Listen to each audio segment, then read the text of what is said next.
Hello.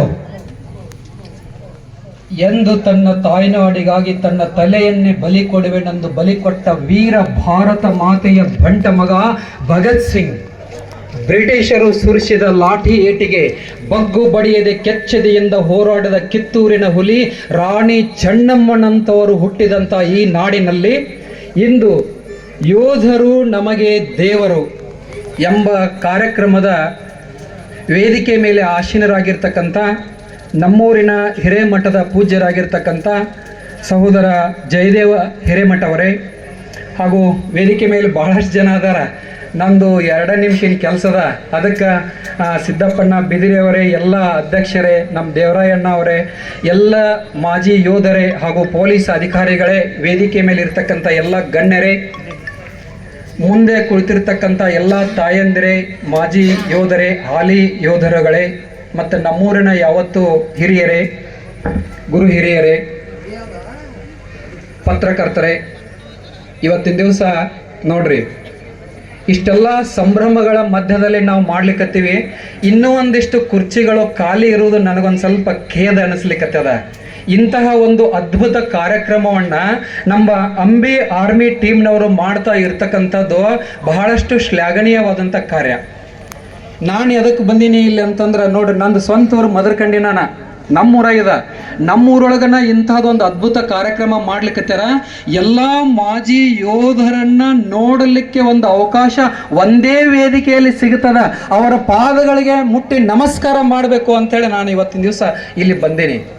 ಬಹಳ ಸಂತೋಷ ಅನ್ನಿಸ್ತದ. ಇಂಥ ಒಂದು ಅದ್ಭುತವಾದಂಥ ಕಾರ್ಯಕ್ರಮದಲ್ಲಿ ನಮ್ಮ ಯುವಕರು ಇನ್ನೂ ಅಷ್ಟು ಹೆಚ್ಚಿಗೆ ಬರಬೇಕು. ನಾವು PUC ಕಾಲೇಜ್ನಲ್ಲಿ ಕೆಲಸ ಮಾಡಾಗ ನಮ್ಮ ವಿದ್ಯಾರ್ಥಿಗಳು 2nd ಇಯರ್ ಮುಗಿದಿರ್ತದ, ಸರ್ ನಮ್ಮದು ಆರ್ಮಿ ರ್ಯಾಲಿ ಅದ ರೀ ಸರ್ ಅಗ್ನಿವೀರ ಇದು ಅದ, ಇಂಟರ್ವ್ಯೂ ಅದ, ಹಿಂಗೆ ಹೋಗ್ತಿರ್ತಾರೆ ಮಕ್ಕಳೆಲ್ಲ. ಮುಂದೆ 2nd ಇಯರ್ ಎಕ್ಸಾಮ್ ಮುಗಿತದ, ಪೇಡೆ ತೊಗೊಂಡು ಬರ್ತಾರೆ. ನಮ್ಗೆ ಎಷ್ಟು ಖುಷಿ ಅನ್ನಿಸ್ತದ ರೀ, ಸರ ನಂದು ಆರ್ಮಿ ಆಗ್ಯದ ರೀ ಸರ, ನಾವು ಎಷ್ಟು ಹೆಮ್ಮೆ ಪಡ್ತೇವೆ ನೋಡಪ್ಪ. ಭಾರತ ದೇಶಕ್ಕೆ ನೇರವಾಗಿ ಸೇವೆ ಮಾಡ್ತಕ್ಕಂಥ ಒಂದು ನಿನಗೆ ಹುದ್ದೆ ಸಿಕ್ಕದಂತಂದ್ರೆ ಈ ನಿನ್ನ ಜನ್ಮ ಸಾರ್ಥಕ ಆಯಿತು. ಹೋಗು, ನೀನು ಭಾರತ ಮಾತೆ ಸೇವೆ ಮಾಡು.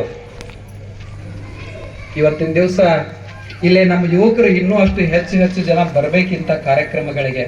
ನಿಮ್ಮ ಅಂಬಿ ಆರ್ಮಿ ಟೀಮ್ ಅಂತ ಕಟ್ಕೊಂಡಿದ್ದಾನಲ್ಲ ಅಂಬರೀಷ್ ಜಂಗಪ್ಪನವರ, ಅವನು ಕೂಡ ನಾನು ವಿದ್ಯಾರ್ಥಿನಿ, ಪ್ರೌಢಶಾಲೆನ ನನ್ನ ಕೈ ಒಳಗೆ ಕಲ್ತಾನ. ಒಂದು ತನ್ನ ಸ್ನೇಹಿತರ ಬಳಗವನ್ನು ಕಟ್ಕೊಂಡ.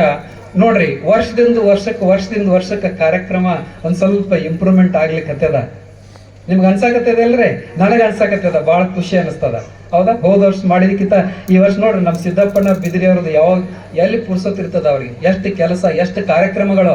2001ನೇ ಇಸ್ವಿ ಒಳಗ ನಮ್ಮ ತಂದೆ ತಾಯಿದೊಂದು ಪುಣ್ಯ ಸ್ಮರಣೆ ಕಾರ್ಯಕ್ರಮ ಇದೇ ಈಶ್ವರ ಗುಡಿನಲ್ಲೇ ನಡೀತದ. 25 ವರ್ಷದಿಂದ ನಾವು ಬಂದಿದ್ದೀನ್ರಿ ಗುರುಗಳ ನಿಮ್ಮ ಕಾರ್ಯಕ್ರಮಕ್ಕಂತ ನೆನಪು ಮಾಡಿದ್ರು ಅವ್ರು. ಅವತ್ತು 1 ಗಂಟೆ ಪಿನ್ ಡ್ರಾಪ್ ಸೈಲೆನ್ಸ್, ಅದ್ಭುತ ಮಾತುಗಾರರು.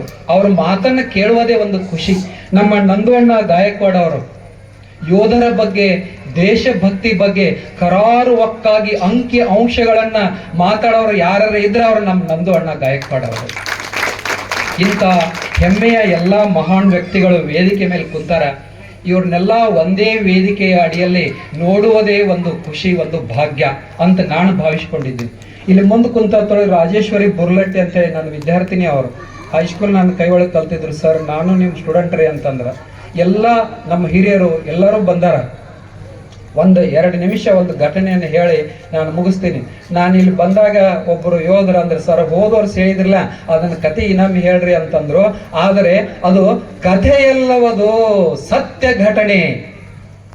ನಾನು ಹೋದ ವರ್ಷ ಒಂದು ಮಾತು ಹೇಳಿದ್ದೆ ಇಲ್ಲೇ, ಅದನ್ನ ಇನ್ನೊಂದ್ಸಾರಿ ನಿಮ್ಗೆ ರಿಮೈಂಡ್ ಮಾಡ್ತೇನೆ, ನೆನಪಿಸ್ತೇನೆ. ಆದ್ರೆ ನಿಮ್ಗೆಲ್ಲ ಗೊತ್ತಿರಲಿ, ಅದು ಕಥೆಯಲ್ಲ, ಅದ ಏನದು ಸತ್ಯ ಘಟನೆ. 1962 ಚೈನಾ ದೇಶ ಭಾರತದ ಮೇಲೆ ಆಕ್ರಮಣ ಮಾಡಿದಾಗ ಮಣಿಪುರ ಮತ್ತು ಕೆಲವು ಈಶಾನ್ಯ ರಾಜ್ಯಗಳಲ್ಲಿ ಒಂದು ನಂಗಾನಾಚಾ ಚೆಕ್ ಪೋಸ್ಟ್ ಅಂತ ಬರ್ತದ. ಆ ಚೆಕ್ ಪೋಸ್ಟ್ ಹತ್ತಿರ ಒಬ್ಬ ಮಹಾನ್ ಯೋಧ ನಿಂತಿದ್ದ. ಆತನ ಹೆಸರು ಜಸ್ವಂತ್ ಸಿಂಗ್ ರಾವತ್ ಅಂತ. ಆ ಜಸ್ವಂತ್ ಸಿಂಗ್ ರಾವತ್ ಒಬ್ಬ ಯೋಧನ ನಾವು ಏನೋ ಘಟನೆಯನ್ನ ಕೇಳಿದರೆ ಸಾಕು, ನಮ್ಮ ಮೈ ರೋಮಾಂಚನವಾಗ್ತದ. 2 ನಿಮಿಷದಲ್ಲಿ ಆ ಘಟನೆಯನ್ನ ನಿಮಗೆ ನೆನಪಿಸ್ತೀನಿ. ಆ ಜಸ್ವಂತ್ ಸಿಂಗ್ ರಾವತ್ ಆ ಚೈನಾ ಬಾರ್ಡರ್ ದಿಂದ ಬರ್ತಕ್ಕಂತ ಚೆಕ್ ಪೋಸ್ಟ್ ಅಲ್ಲಿ ಭಾರತದ ಗಡಿ ಕಾವಲುಗಾರನಾಗಿ ಸೇರ್ಕೊಂಡಿದ್ದ. 3 ಜನ ಉಳ್ಕೊಂಡಿದ್ರು ಸೈನಿಕರು, ಕೇವಲ 3 ಜನ ಉಳ್ಕೊಂಡಿದ್ರು. ದುರ್ದೈವವಶಾತ್ 2 ಯೋಧರು ಕೂಡ ಹತರಾಗ್ತಾರ. ಒಬ್ಬನೇ ಒಬ್ಬ ಜಸ್ವಂತ್ ಸಿಂಗ್ ರಾವತ್ ಬದುಕಿ ಉಳ್ಕೋತಾನ. ಉಳ್ಕೊಂಡ ನಂತರ ಏನ್ ಮಾಡ್ತಾನ ನೋಡ್ರಿ, ಎಷ್ಟು ಸಾಹಸ ಶೌರ್ಯ. ಆ ಒಬ್ಬ ವ್ಯಕ್ತಿ 300 ಜನ ಚೀನಾ ಸೈನಿಕರನ್ನ ಯಮಲೋಕಕ್ಕೆ ಕಳಿಸುವಂತ ಒಂದು ಧೈರ್ಯ ಸಾಹಸ ಯಾರಿಗಾರ ಇದ್ರ ಅದು ಜಸ್ವಂತ್ ಸಿಂಗ್ ರಾವತ್ತನಿಗೆ ಮಾತ್ರ. ಅಂತಹ ಯೋಧರು ಎಷ್ಟೋ ಜನ ನಮ್ಮ ಮುಂದೆ ಇಲ್ಲಿ ವೇದಿಕೆ ಮೇಲೆ ಎಲ್ಲ ಕೂತಿದ್ದಾರೆ. ಅಂತಹ ಜಸ್ವಂತ್ ಸಿಂಗ್ ರಾವತ್ ಆ ಪರಿಸ್ಥಿತಿಯನ್ನ ಎದುರಿಸಿದ ಘಟನೆ ನಮಗಿನ್ನೂ ಕಿವಿಯಲ್ಲಿ ಗಳಚಿಕ್ತದ. ಆ ಚೀನಾ ದೇಶದ ಸೈನಿಕರು ಕೆಳಗಿನಿಂದ ಮೇಲೆ ಬರ್ತಾ ಇರೋ ಸಮಯದಲ್ಲಿ ಈತ ಮೇಲಿನ ಒಂದು ಹಂತದಲ್ಲಿದ್ದ. ಒಂದು ಗುಡ್ಡದ ಪ್ರದೇಶ ಅದು. ಆ ಪ್ರದೇಶದಲ್ಲಿ ಏನು ಘಟನೆ ನಡೀತು ಅಂತಂದ್ರ ಸುಮಾರು ಸಂಖ್ಯೆ ಒಳಗೆ ಅವರೆಲ್ಲರೂ ಇದ್ದಾರ.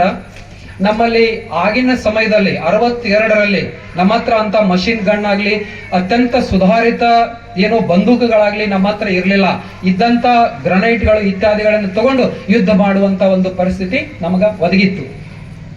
ಅಂತಹ ಸಂದಿಗ್ಧ ಪರಿಸ್ಥಿತಿಯಲ್ಲಿನೇ ಆ ಒಬ್ಬ ಯೋಧ ಏನ್ ಮನಸ್ಸು ಮಾಡ್ತಾನ, ನನ್ನ ಪ್ರಾಣ ಇರುವವರೆಗೂ ನನಗೆ ಎಷ್ಟು ಸಾಧ್ಯವಿದೆ ಅಷ್ಟು ಶತ್ರುಗಳ ಏನ್ ಮಾಡ್ಬೇಕು, ಸೈನಿಕರನ್ನ ನಾಶ ಮಾಡ್ಬೇಕು ಅಂತ ಪಣ ತೊಡ್ತಾನ.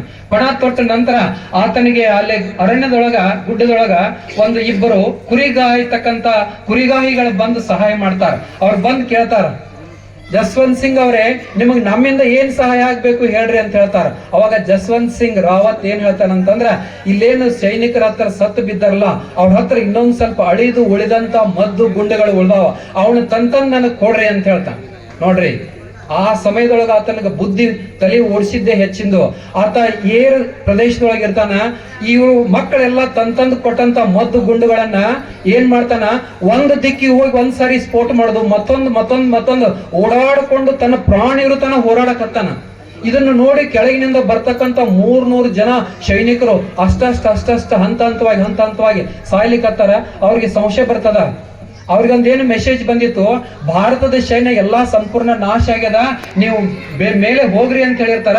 ಇಲ್ಲಿ ನೋಡಿದ್ರ ಯಾವ ದಿಕ್ಕಿನಲ್ಲಿ ನೋಡಿದ್ರು ಎಲ್ಲಾ ಕಡೆಗೂ ಸೈನಿಕರು ಇದ್ದದ್ದು ಕಾಣಿಸ್ತದ. ಆಮೇಲೆ ವಾಪಸ್ ಮೆಸೇಜ್ ಚೈನಾದ ಸೆಂಟ್ರಲ್ ಹೋಗ್ತದ. ಅಲ್ಲಿಂದ ಏನ್ ಮಾಡ್ತಾರ, ಒಂದು ಹೆಲಿಕಾಪ್ಟರ್ ಮುಖಾಂತರ ಇನ್ನೂ ಎಷ್ಟು ಜನ ಬದುಕಿ ಉಳಿದಾರ ಅಂತ ಒಂದು ಹೆಲಿಕಾಪ್ಟರ್ ಮೇಲೆ ಬಂದು ನೋಡ್ತದ. ಅವ್ರಿಗೊಂದು ಆಶ್ಚರ್ಯ ಕಾದಿತ್ತು. ಒಬ್ಬನೇ ಒಬ್ಬ ಜಸ್ವಂತ್ ಸಿಂಗ್ ರಾವತ್ ಇಡೀ 300 ಜನರನ್ನ ಹೋರಾಟ ಮಾಡ್ತಾ ಇದ್ದಾನೆ ಅಂತ ಹೇಳಿ ಮೆಸೇಜ್ ಹೋಯ್ತು. ಅವಾಗ ಅವರಿಗೆ ಅನಿವಾರ್ಯ ಕಾರಣದಿಂದ ಆತನನ್ನ ಸಾಯಿಸ್ರಿ ಅಂತ ಹೇಳಿ ಮೆಸೇಜ್ ಬರ್ತದ. ಜಸ್ವಂತ್ ಸಿಂಗ್ ರಾವತ್ ನನ್ನ ಸಾಯಿಸ್ತಾರ. ಅಷ್ಟ್ರೊಳಗ ತಾನು ಎಷ್ಟು ಶತ್ರುಗಳನ್ನ ಸೆದೆ ಬೇಕಾಗಿತ್ತಲ್ಲ ಅಷ್ಟು ಜನರನ್ನ ಸಾಯಿಸಿರ್ತಾನ.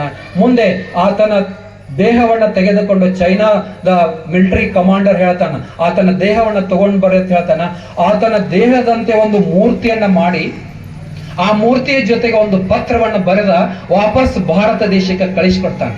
ಇವತ್ತಿಗೂ ಆ ಜಸ್ವಂತ್ ಸಿಂಗ್ ರಾವತ್ತನ ಪುತ್ಥಳಿ ಆ ನಂಗನಾಕ ಚೆಕ್ ಪೋಸ್ಟ್ ದಲ್ಲಿ ಒಂದು ದೇವಸ್ಥಾನ ರೂಪದೊಳಗ ಅದ. ಆ ದೇವಸ್ಥಾನ ರೂಪದೊಳಗೆ ಇದ್ದದ್ದು ಇಲ್ಲಿ ಇರ್ತಕ್ಕಂಥ ಎಲ್ಲಾ ಯೋಧರ ಒಂದು ಅದು ಪ್ರತಿನಿಧಿ ಅಷ್ಟೇ. ಯೋಧರು ಎಂದಿಗೂ ಸಾಯುವುದಿಲ್ಲ, ಯೋಧರು ಹುತಾತ್ಮರಾಗುತ್ತಾರೆ.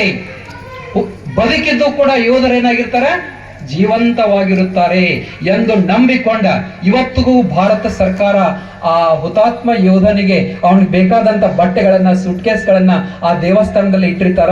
ಅವು ಉಪಯೋಗ ಆಗಿರ್ತಾವ ಅಂತ ಹೇಳಿ ಒಂದು ನಂಬಿಕೆ ಅದ ನಮಗ. ನೋಡ್ರಿ, ಈ ದೇಶ ನಂಬಿಕೆ ಮೇಲೆ ಹೊರಟದ, ನಂಬಿಕೆ ಅದ. ಆತನಿಗೆ ರೈಲ್ವೆ ಟಿಕೆಟ್ ತೆಗಿಸಿ ರೈಲ್ವೆದಲ್ಲಿ ಬ್ಯಾಗ್ ಸುಟ್ಕೇಸ್ ಇಟ್ಟಿರ್ತಾರಂತ, ಅವ್ರ ಊರ್ ತನಕ ಹೋಗ್ತದಂತ, ಊರಿಂದ ಬರ್ತದಂತ.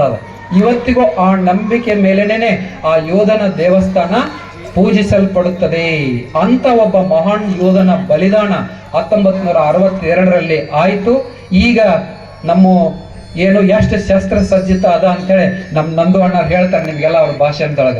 ಈಗ ಯಾವ್ದಾರೆ ನಮ್ಮ ಅಕ್ಕಪಕ್ಕದ ಶತ್ರು ರಾಷ್ಟ್ರಗಳು ನಮ್ಮ ಸಮೀಪಕ್ಕೆ ಬರದಂತೆ ಏನಾಗಿದೆ, ಇವತ್ತ ಅತ್ಯಾಧುನಿಕ ಶಸ್ತ್ರಾಸ್ತ್ರಗಳನ್ನ ಭಾರತವು ಕೂಡ ಹೊಂದಿ ಜಗತ್ತಿನಲ್ಲೇ ಅತ್ಯಂತ ಮುಂದುವರೆದಂತ 1, 2, 3 ರಾಷ್ಟ್ರಗಳಲ್ಲೇ ಈ ಭಾರತ ದೇಶವು ಒಂದಾಗಿದೆ ಅಂತ ನಾವೆಲ್ಲರೂ ಇವತ್ತ ಹೆಮ್ಮೆಯಿಂದ ಹೇಳ್ಬಹುದು ಅಂತ ಹೇಳ್ತಾ ಅವಕಾಶಕ್ಕಾಗಿ ಎಲ್ಲರಿಗೂ ಧನ್ಯವಾದಗಳು. ಬೋಲೋ ಭಾರತ್ ಮಾತಾ ಕಿ.